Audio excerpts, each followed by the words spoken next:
Hi, I'm Alex Lehr, author of The Unexpected Sale. What to do with inherited property when you're the executor of the estate.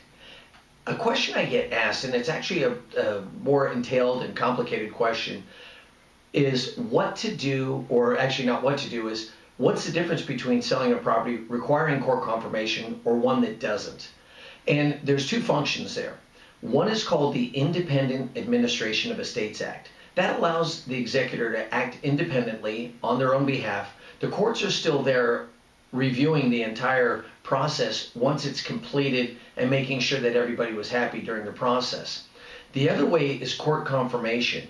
And the court confirmation is typically done if somebody didn't have a will and the courts have to now make sure that the real estate is being sold at the highest price. There's a whole bidding process that goes through and that the property needs to go through. It has to be exposed for 30 days on the market. It has to have a separate closed bid. The buyers have to have at least 10% accompanying their purchase offer. So there's a whole series of components, and I could always go into that in more detail if you'd like. But the difference being, and this is what I found over the many, many years of doing this, when you have a court confirmation, you limit the amount of buyers that truly get interested in the property. From the standpoint that if they've got to have 10% in cash, what if it was an FHA buyer? What if it's somebody that was doing 3, 5, 10, 15% down? It has impact on them.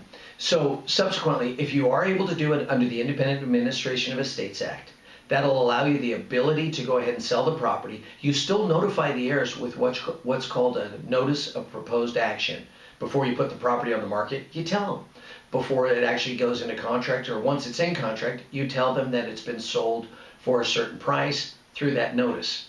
If they don't object within 15 days, the sale goes through, everybody's happy. Or if you have somebody that wants to close even quicker, everybody can send in their statement, their NOPA, Notice of Proposed Action, and they can sign it and say, we don't object, and you can close you close a property even quicker.